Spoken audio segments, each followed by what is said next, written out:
Salut Mickaël, Salut, est-ce que tu peux te présenter déjà? bien sûr, je m'appelle Mickaël, je suis chiropracteur, diplômé depuis 2016 et j'ai commencé en 2017, janvier 2017.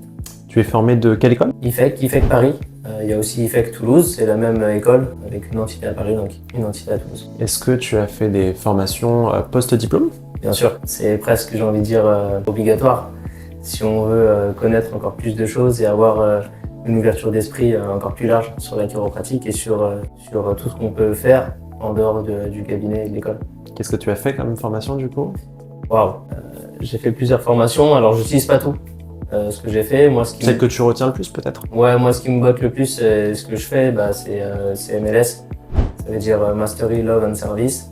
Ça veut dire masteriser l'ajustement pour pouvoir ajuster dans une zone de paix, sans mettre en tension, avec beaucoup d'amour pour le patient, beaucoup de présence et masteriser vraiment cet ajustement-là. Moi je sais ce que ça veut dire paix concrètement, mais toi tu l'emploies comment concrètement le fait d'ajuster en paix? Je vais pas mettre les muscles en tension, par exemple. Ouais, ça c'est super agréable. Moi je suis ostéopathe et on en avait déjà discuté ensemble, c'est que nous quand on va faire, comme on a appris, il y a une technique qu'on apprend, dans le structurel on va manipuler et on va aller à la limite du moment où on doit manipuler, mais souvent le patient il va être en tension, d'autant plus au niveau cervical. Et toi tu m'avais expliqué que justement tu ne mets pas justement en tension pour pouvoir manipuler, c'est ça? Exactement. Et c'est ça ce que tu appelles la zone de paix toi? Exactement. Ok. Souvent même on n'utilise même pas la tétière en fait.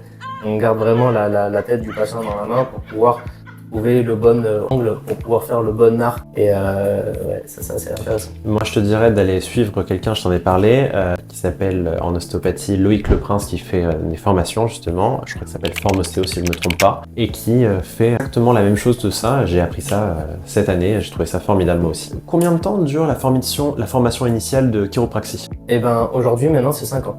5 ans à temps complet avec un diplôme, donc du coup c'est un diplôme donc franco-européen. Ce qui nous permet soit de travailler sur le sol français, soit de pouvoir travailler à l'étranger. Alors, il y a des petites nuances suivant les endroits où on va aller ou les États. Si par exemple on va aux États-Unis, il y a certains boards à passer. Ça veut dire quoi? Ça veut dire que tu repasses des examens dans la langue du pays pour voir si justement tu maîtrises le... C'est plus ou moins des équivalences à passer, c'est ça? Exactement. Ok, d'accord. Est-ce que tu sais combien il y a de chiropracteurs en France et combien il y en avait quand on s'est vu, quand tu es sorti du diplôme en 2016? Ouais, on était à peu près 1200 en 2016-2017 à peu près. Ouais. Et maintenant on est presque 2000. Donc c'est pas ouf. Ouais. Mais parce qu'en fait, il y a pas mal de gens aussi qui partent à l'étranger et donc ça fluctue un peu comme ça. Après, on commence avec des grosses promos et puis bon, un peu comme partout, hein, ça filtre un petit peu et à la fin, voilà. Je crois que nous, en ostéopathie, c'est plusieurs dizaines de milliers d'ostéopathes, je crois, en France. En comparaison, c'est même pas 10% du coup. Presque 80 000 ostéos. Ouais, j'avais même pas le chiffre exact. Donc c'est vraiment une grosse différence. Est-ce que tu pourrais me dire ce qui t'a poussé à faire de la chiropraxie? Bien sûr. Moi, de base, j'étais en prépa kiné. Et je connaissais... C'était une volonté de faire de la kiné, c'est ça? Oui, je voyais mon père qui avait des lumbago sciatiques et tout. Il a fait la voiture toute sa vie, il avait mal, donc c'était le chemin classique. Et donc prépa kiné. Prépa kiné, et après j'ai rencontré un ami à moi qui était en médecine, d'ailleurs à ce moment-là. Et il m'a dit, écoute, l'avenir, je pense que c'est la chiro. Je lui ai dit, ok, je ne connais pas du tout, je vais me renseigner. J'étais sur un salon du médical et du paramédical. Et donc il y avait toutes les écoles d'ostéo et il y avait une école de chiro. J'ai dit, écoute, je la laisse pour la fin. Donc j'ai fait tous les stands. Et c'était super, hein, j'ai entendu plein de choses et tout. Et quand j'étais à l'école de chiro, c'est ce qui me semblait être le plus, ce qui correspondait le plus à moi et mes choix pour peut-être éventuellement partir plus tard. Et il y avait une table de chiro qui était là, il m'a dit, écoute, si tu veux, je t'ajuste. J'ai dit, avec grand plaisir. À l'époque, je faisais beaucoup de sport, j'étais bien. J'avais pas forcément de douleur ou de symptômes. Et quand il m'a ajusté, je me dis, waouh, là, c'est trop bien, c'est exactement ça que j'aime comme état et c'est ce que je veux transmettre aux gens. Donc, je me suis lancé là-dedans. Tu m'as dit que tu n'étais pas exactement formateur, mais que tu faisais partie d'un staff, et je crois que c'est la formation que tu as suivie du coup. Exactement. C'est justement MLS, c'est ce qui m'a le plus touché moi, en tant que chiro, parce que tu travailles à la fois dans le côté énergétique et dans le côté, on va dire, structurel, même si tout est énergie et tout est structure. Une structure, c'est de l'énergie avec une intelligence, qui est organisée, et j'aime lier en fait cette boucle un petit peu comme ça. Ok. Et tu es formateur par partie du staff depuis combien de temps? En fait, après m'être installé, 3 mois après, je suis parti en mission militaire Ah oui, tu m'avais au dit ça. Panama. C'était incroyable, j'ai rencontré des gens merveilleux, dont des gars qui pratiquaient MLS. Et là, j'ai dit, ouais, c'est incroyable, il faut absolument que j'apprenne à pratiquer de cette forme-là. Parce que le toucher était différent de ce que tu avais appris. Ouais, le toucher, l'art, la connexion, c'était fou, quoi. Et donc du coup, ils m'ont dit, bah oui, bah, c'est MLS, il faut que tu t'inscris. Et voilà, donc j'ai dit, ok, je suis remonté, je me suis inscrit. J'ai adhéré direct et j'ai pas lâché. J'ai fait plein de séminaires jusqu'à que je puisse faire partie du staff. Combien de séminaires t'as fait d'affilée? J'en ai fait bien 5 ou 6, ouais. Plus la mission humanitaire où t'as appris un petit peu aussi là-bas. J'ai surtout observé. T'avais observé, ouais, d'accord. ouais. J'ai pratiqué bien sûr, mais ce que je voyais des membres du staff, j'étais en admiration, quoi. D'accord. Comme la personne que tu parles de Forme Ostéo, Oui. c'est très beau ce qu'il fait. Donc quand tu regardes ça, c'est de l'art et tu as envie de regarder. Bah oui, tu as envie d'avoir la même main, tu te dis est-ce que je pourrais avoir ça? On est souvent comparé entre les 3 métiers, kiné, ostéo, chiro. Quand est-ce que je dois aller voir ci, quand est-ce que je dois aller voir ça? Est-ce que tu sais les techniques que tu emploies que nous on fait pas ou que nous on fait et que toi tu fais pas? Est-ce que tu connaîtrais un peu, pas les différences, mais comment tu pourrais aiguiller des patients en disant bah c'est plutôt ça que tu dois aller voir? Alors moi je suis chiropracteur et on va dire je suis un puriste, donc je me concentre uniquement sur la colonne vertébrale, donc de la base du crâne jusqu'au bassin. Tu as la patientèle qui vient pour ça aussi. Alors voilà, les gens qui ont problème de genoux, problème de cheville, alors oui parfois c'est un problème qui vient de la colonne et du coup on arrive à avoir des résultats sans toucher une extrémité, bah tant mieux. Même si on n'est pas basé sur le symptôme. Mais quand je sens que c'est pas de mon ressort, je préfère référer pour les extrémités. J'aime bien envoyer chez un ostéo justement. Quand c'est du musculaire, bah, je réfère chez un kiné. Quand il y a du viscéral ou du crânien, et j'entends crânien, pas l'ajustement des hautes cervicales voilà, je préfère référer aussi. J'aime bien en fait travailler en collaboration avec les gens plutôt que d'être seul ou solitaire et être détenteur du savoir. Non, pas du tout, je suis pas du tout comme ça. Alors, je te pose une question difficile, mais tu pourrais donner une définition pour toi de la kiné, de la chiro, de l'ostéo? Moi, j'aime bien parler de ce que je connais. Ouais. Et parce qu'on a tous une définition un peu différente. Mais voilà, en gros, tout ce qui va être viscéral, extrémité, même si oui, il y a quelques trucs que je sais faire, c'est pas mon job. De toute façon, tu l'as appris, de toute façon. On l'a appris, bon, pas le viscéral, mais. Oui, vous faites pas, je crois que tu m'as dit viscéral et crânien. Viscéral, crânien, on fait pas. Les articulations, bien sûr, on fait, parce que ça fait partie du système neuromusculo-squelettique. Donc, si tu restes dans la loi, c'est ce que le chiropracteur peut prendre en charge. Mais non, c'est pas ma spécialité, tout comme il y a des gens, leur spécialité, ça va être les femmes enceintes et les bébés. Moi, j'ai pas été formé pour ça, j'ai des notions, mais j'ai pas été formé pour ça. Je préfère référer dans ces moments-là. Pour moi, le kiné va faire de la rééducation du massage. Ouais. L'ostéo va plus travailler donc, sur rééducation, t'entends exercice, mobilisation. Bien sûr, après une entorse de cheville, une fracture ou quelque chose de réhabilitation. On est apte à donner quelques exercices de réhab, c'est bien, mais c'est... Tu vas le conseiller, mais tu vas pas le suivre sur le... Pour moi, c'est pas mon job. D'accord. Et entre l'ostéo et le chiro? Bah voilà, moi je suis vraiment spécialisé colonne vertébrale, système nerveux. Et pour moi, l'ostéopathe travaillera plus, on va dire, sur le côté viscéral, sur le côté articulation périphérique. Malgré qu'il y a des ostéopathes qui sont très bons et qui font aussi sur le rachis. Sur le rachis, et ça marche très très bien. Hein, donc, Et est-ce que tu verrais un ostéo et un chiro qui emploient finalement les mêmes techniques tous les deux? Tu dis ah oui, bah effectivement j'ai fait presque la même chose que le chiro. Bien sûr, ouais, ça va se ressembler beaucoup. Moi j'ai un super ami à moi, ostéopathe, et on travaille quasiment de la même façon. Ce qui va peut-être différencier, ça va être l'approche et ça va être après le feeling qu'on va avoir avec le thérapeute. Pour moi, si vous avez un très bon ostéopathe, gardez votre ostéopathe. Si vous voulez essayer la chiro, venez essayer la chiro. Et il y a des chiros qui vont être médico-practeurs, j'aime bien appeler ça comme ça, qui vont se concentrer sur le symptôme. Tout comme il y a des ostéos qui seront aussi médico-practeurs. Donc, d'un point de vue administratif, au niveau des remboursements, nous en kiné, on a des tarifs qui vont, quand on est conventionné avec la sécurité sociale, qui vont en général dans le musculo-squelettique, donc les entorses, qui vont être de 16,13 € à 20,43 €. Et ça, c'est parce qu'on a passé convention avec la sécu. En ostéopathie, on est libre de faire les séances qu'on veut. Et du coup, pour les remboursements, quand c'est en kiné, on peut avoir la sécu et la mutuelle qui peut prendre en charge. Et en ostéo, ça ne va pas être par la carte vitale, c'est uniquement avec des mutuelles qui acceptent de rembourser jusqu'à 2 à 5 séances parfois par an, parfois d'autres mutuelles différentes, et qui vont des montants de 20 € la séance à parfois 50 ou 100 € la séance. Comment ça se passe en chiropraxie? Non, c'est la même chose en chiro en vrai. Voilà, Ça c'est dans la dépend. même case, parfois ils le retrouvent dans la même case. Effectivement, oui, ça dépend de leur contrat de mutuelle et de leur remboursement, bien évidemment. Ok. Le temps de séance. En kiné, moi, je prends une demi-heure par patient et un patient par demi-heure. En ostéo, on va prendre en général entre 45 minutes à 1 heure, une séance. Parfois, on peut prendre une demi-heure. Combien de temps, quand tu sors de l'école, on te dit tu vas prendre le temps pour une séance de chiropraxie? Il n'y a pas de temps réglementé. Chacun prend le temps qu'il veut. Il y a des chiros qui mettent 40 minutes, d'autres 1 heure, d'autres 10 minutes, d'autres 3 minutes. Il y en a qui ont plusieurs salles. Ça permet aux patients de prendre le temps d'enlever ses chaussures, de se préparer, de s'allonger sur la table, etc. Ou de récupérer après une séance. Le temps que le chiro, une fois qu'il a fini son travail, puisse voir d'autres personnes. Il y a des chiros qui travaillent en open space, donc en salle ouverte, où il y a plusieurs tables. Moi, par exemple, je ne fais pas déshabiller mes patients. Donc ça me permet de gagner du temps, par exemple. Les gens, certains de mes patients sont plus à l'aise justement en regardant leurs affaires. Tant mieux, moi ça me dérange pas, j'ai appris comme ça. Enfin, j'ai appris par l'école, hein, après. Chacun pratique en fait comme il veut et aura la patientèle qui va lui ressembler par rapport à ça. Moi, j'ai vu en chiropraxie, il y a beaucoup de docteurs en chiropraxie aux États-Unis, je les vois, il n'y a aucun patient qui est déshabillé, ils sont toujours tous habillés, c'est ça? Ça dépend des chiros. Par exemple, si tu vas faire... Il y a des chiros qui font aussi du massage pour détendre un muscle. Donc, tu vas pas le faire sur le t-shirt, tu vas enlever le truc. On voit beaucoup de vidéos avec que ce soit des femmes ou des hommes qui sont à moitié, qui sont en sous-vêtements ou en tenue, tu vois, leggings, brassières, etc.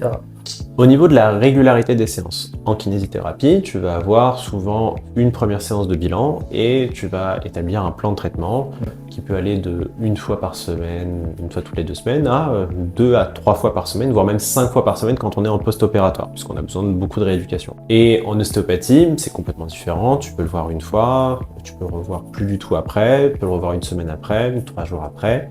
Comment on s'organise en chiropraxie pour la régularité des séances? Trop bonne question. Parce que c'est une question qui revient souvent. Et j'ai l'impression que les patients, souvent, ils sont un peu perdus par rapport à ça. Et si nous, on les coache pas, on les aiguille pas dans certains chemins, ils ont un peu du mal aussi. Pour répondre à ta question, ça dépend du cas du patient. On va prendre quelqu'un... La pathologie et le patient, ça. On va prendre... En général, on va dire moi, je parle vraiment que pour moi et ça n'engage que moi. J'aime bien actuellement faire 2 fois par semaine pendant un mois, refaire une rééval.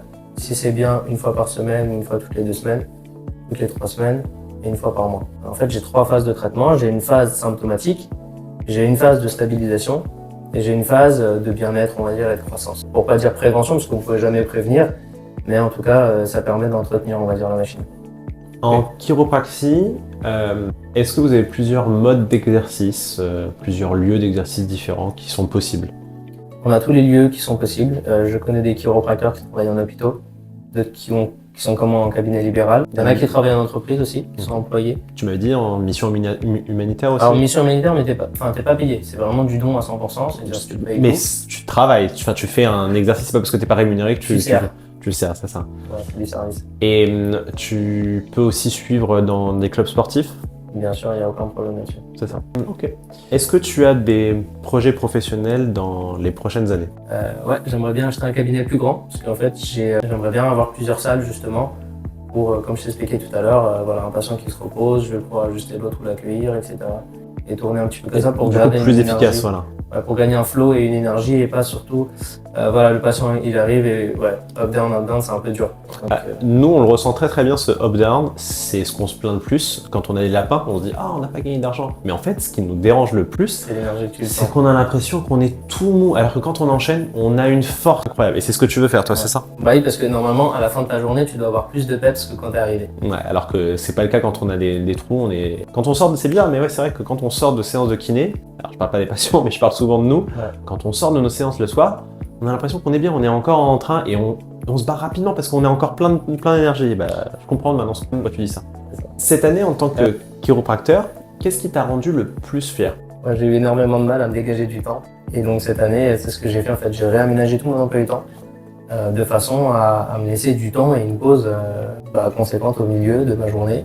Pour donner une idée, à l'heure d'aujourd'hui, je fais 11h, 13h30 le matin. Et l'après-midi, je fais 16h30, 20h30. Combien de jours par semaine, du coup, tu fais ça? Aujourd'hui, 4 jours par semaine. D'accord, Mon objectif, ça serait d'arriver sur du 3 jours par semaine. d'accord. Et après, avec ça, toi, tu arrives à être rentable de pouvoir travailler de cette manière-là, c'est ça? Ok, super. Et d'autant plus si tu arrives à avoir plusieurs salles, bah, du coup, tu vas avoir cette rentabilité de temps parce que tu pourras enchaîner plus rapidement sans avoir le temps de perdre de déshabillage, de rhabillage. C'est surtout que sur des horaires de sortie de bureau, par exemple, c'est là où les gens sont plus disponibles, ce qui est logique. Donc, on va dire rentabiliser un petit peu ce temps-là, mais pas rentabiliser. Beaucoup de gens peuvent le voir d'une façon, oh là là, celui-là c'est juste pour faire de l'oseille, alors que pas du tout en fait, c'est juste pour pouvoir servir mieux les gens. Et du coup, t'es plus rentable pour toi, t'es content, tu sens que tu restes dans ton flow, tu restes dans ton énergie. Et les patients le ressentent. C'est ça. Et le service que tu donnes, l'énergie elle est là, et les patients ils vont mieux, ils te réfèrent du monde. Et c'est en fait après on devient une communauté, une grande famille quoi. Et c'est ça qui est cool. Moi je parlais avec un kiné qui s'appelle sur les réseaux sociaux qui s'appelle La Chaîne Santé et qui disait la peur souvent des thérapeutes en France c'est de parler de pognon, d'argent. Comme quoi c'est mal de gagner de l'argent. Ouais. On peut bien gagner de l'argent, toi tu pourrais travailler 5 jours par semaine et être beaucoup plus au travail, mais effectivement pour rester dans ton peps, la manière de travailler, toi tu t'es organisé de cette manière-là pour être plus à même de pouvoir prendre tes patients du coup au final. Ouais, puis en fait c'est surtout que ça matche avec moi, mon énergie. Mon énergie est plus disponible en fin de journée comme ça, et c'est là où je suis vraiment efficace. Il y en a c'est être le matin, moi je suis pas du tout du matin. Et au début quand j'ai commencé, je me suis dit plus je vais travailler, plus je vais gagner d'argent. Et en fait j'étais ouvert de 9h30 du matin à 22h et je gagnais peanuts. Donc il fallait que je change des choses, tu vois. Et donc ce qui était bien c'est que pendant le Covid, avec un copain, on s'est appelé, mon pote avec qui on fait des séminaires tout le temps. On s'est appelé, mais genre tous les jours, ok, qu'est-ce qu'on va modifier, on va changer ça, est-ce que ça. Et on a matché comme ça, on a fait du brainstorming. Et à la fin, ça nous a sorti ça, on a dit, waouh, ok, ça. Le plus efficace comme ça. Et ça, c'est vraiment plus efficace, quoi. Tu gagnes du temps, tu fais. Nous, on a un truc où on fait 5 premières visites par jour, et tout le reste, c'est de la place pour les suivis. Donc c'est génial parce que t'es hyper disponible et t'es pas fatigué, parce qu'une première visite, ça fatigue beaucoup. J'explique les choses, etc. Je fais connaissance. Après, pour les suivis, une fois que les patients ils ont compris pourquoi ils viennent, boum, t'es là, tu checkes la colonne, t'ajustes, tu laisses le corps travailler. Quand je fais un massage à un patient, la plupart du temps, la question qui me vient, le patient il me dit ah ça fait du bien, etc. Mais vous devez être fatigué à la fin de la journée quand vous massez avec votre corps. Je dis non, quand je vous masse, c'est le moment où je me détends le plus. Le moment où je me fatigue le plus, c'est quand je dois expliquer et faire comprendre. Ça me demande une énergie tellement importante et c'est là où on est le plus fatigué. Quand il n'y a pas l'alliance thérapeutique où le patient il comprend, il capte pas tout de suite ce qu'on veut ou que lui il ne donne pas ce qu'on veut, là on est mais KO. Donc c'est pour ça qu'effectivement les premières séances sont souvent les plus fatigantes et après quand on travaille, en fait comme on a le plan de traitement, on se laisse aller et c'est notre pratique, la mécanique est déjà mise en place. Mon mentor justement, Arnaud Burnier qui a créé cette technique de MLS, lui il pratiquait en silence complet. Il y avait plusieurs tables, c'était en open space, les gens savaient. Et par contre il faisait des réunions d'information où en fait toutes les premières visites venaient, il expliquait comment ça allait se dérouler, pourquoi il faisait ça, etc. Et en fait, peu importe, on va dire, le symptôme pour lequel tu venais, l'objectif du chiro, c'est que l'énergie travaille bien, elle passe bien dans ton corps, que tu puisses t'auto-guérir. Pour nous, ça passe par la colonne vertébrale. Donc notre job, c'est d'ajuster la colonne vertébrale. Et une fois qu'il avait expliqué ça, quand les gens après ils venaient, boum, ils savaient pourquoi ils venaient. Ça, c'était génial. Quel conseil tu aurais aimé avoir après ton diplôme? En fait, je l'ai fait tout seul, mais c'est parce que ça s'est offert à moi de partir en mission humanitaire. Et c'est le conseil que je pourrais donner à tous les jeunes chiro, c'est pas faire des séminaires parce que tout le monde fait des séminaires en sortie d'école parce qu'on a envie de voir d'autres choses. Parce que l'école c'est très bien et ça te met dans un langage et dans quelque chose de très scientifique. Mais il faut pas oublier que la chiro c'est pas que la science, c'est aussi l'art d'ajuster avec différentes techniques, c'est des approches différentes, c'est un paradigme différent. Les gens n'ont pas forcément l'habitude. Et c'est intéressant d'aller voir ça un petit peu ailleurs. Et franchement, partir faire des missions humanitaires, ajuster et être dans le service. Et enfin, si tu pouvais changer quelque chose en France en chiropraxie, ce serait quoi? Je pense que ça serait la balance entre la philosophie, on va dire, et l'histoire chiropratique et la science chiropratique. C'est super, tous les deux, c'est top. Mais c'est vrai qu'il y a trop une guéguerre un petit peu là-dedans. Ça veut dire quoi pour toi la philosophie et la partie science? C'est ta pratique et ce qu'on t'apprend à l'école, c'est que tu viens pour un symptôme et on va soigner et prendre soin de ton symptôme. D'accord. Et moi, je suis plus dans l'approche de prendre en charge, on va dire, le patient dans sa globalité Et je trouve ça plus intéressant de s'intéresser à une personne plutôt qu'à un symptôme. Toi, dans ta formation, ils faisaient beaucoup plus traitement par rapport aux symptômes dans ce qu'ils t'ont appris en base? C'est peut-être aussi mon ressenti et Ouais, comment j'ai vécu comment ma tu l'as clinique. senti, ouais. Mais en tout cas, oui, c'était beaucoup de ça. Voilà, si par exemple, je te dis une bêtise, hein, mais si le patient il a pas mal au bassin, il n'y a pas besoin d'aller regarder le bassin. Je te donne un exemple Ouais. tout. Ça me paraît tout à fait clair. Alors que moi j'ai une approche où il y a même d'autres techniques en chiro qui, comme je t'ai démontré tout à l'heure, quelqu'un qui a mal dans le bas du dos, ça peut être d'origine cervicale, on va dire vice versa. Donc j'aime bien prendre le corps dans sa globalité. Il y a la fameuse phrase de ah j'ai mal au pied et ah non c'est au niveau de votre cervicale que vous avez mal, c'est ça. Et que là il se pose des questions, il dit mais pourquoi tu remontes aussi haut et donc si toi tu peux aller chercher jusque ça. Ah, mais je pense que ça a dû t'arriver dans ta pratique aussi. Parfois tu résous rien, mais il y a des choses qui marchent en allant ajuster ou en touchant un peu loin, un distal.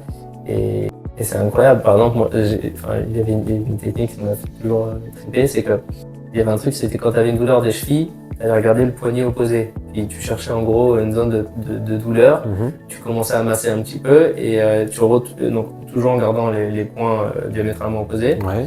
Et en fait, tu te rendais compte qu'après, au niveau du signal de l'information, elle était différente. D'accord. Et ça me faisait toujours triper parce que du coup, les patients pensent que tu es un magicien, mais on a tellement encore à apprendre sur le corps que voilà. Bah merci beaucoup.